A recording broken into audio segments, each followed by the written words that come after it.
Amina grew up in the rich hills of Borrowdale, where every house had high walls, electric gates, and a father who spoke in business meetings more than in prayers. She had everything, except peace.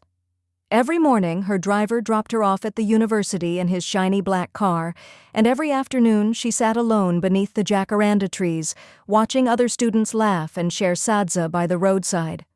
That's where she first saw Tapiwa, a young man from Mbare selling hand-carved bracelets near the campus. His smile was loud, his eyes were soft. When he spoke, his voice carried the warmth of home, not wealth. Amina didn't know why, but something about him felt real. The next day, she bought a bracelet, then another. Soon, she wasn't buying jewelry anymore. She was buying moments. They would sit under the jacaranda, talking about dreams, life, and the world outside their two very different worlds. Tapiwa called her my sunshine.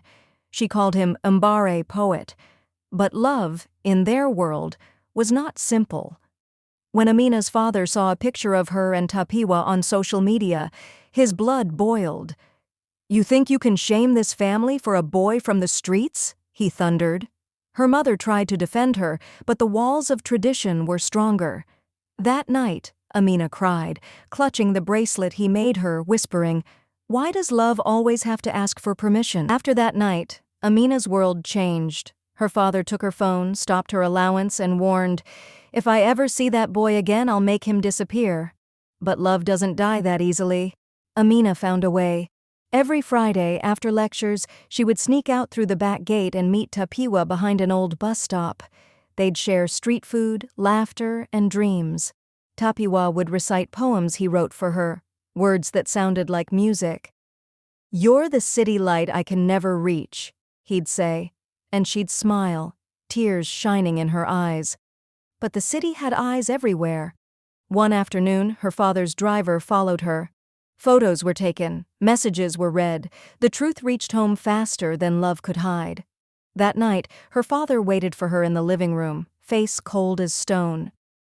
"You've embarrassed us enough," he said. "You'll leave for the UK next week. I've already arranged it." Amina's heart shattered. She begged, cried, even knelt, but her father's pride was louder than her pain. The next day, she went to Tapiwa and told him everything. He went silent, staring at the ground. "Then let's run," he said at last. "Let's disappear." "Love doesn't need permission." Amina nodded, her voice trembling. "But where will we go?" Tapiwa smiled sadly. "Anywhere there's sky." That night, as rain poured over Harare, they packed one small bag, a few clothes, her passport, and his poems. They ran toward the bus station, hearts racing. But as they reached the gates, a black SUV pulled up, her father's men. Amina screamed, Tapiwa pushed her aside, and before he could run, they took him. She cried his name until her voice broke. The bracelet he made for her snapped, scattering beads across the wet pavement. And just like that, love was gone. Stolen by pride, swallowed by the rain. 3 years passed. Amina was now in London, studying business, just as her father wanted, but her heart had never left home.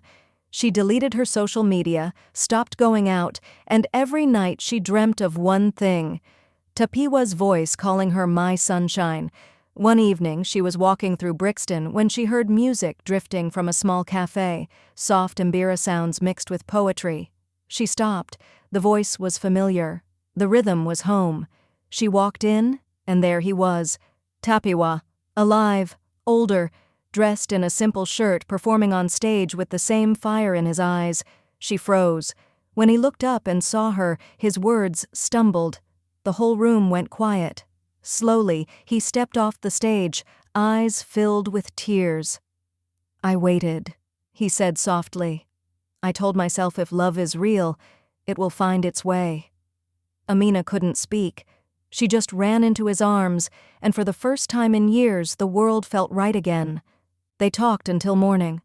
Tapiwa told her how, after that night, he was beaten, warned to stay away, but he never stopped writing. His poems had carried him here.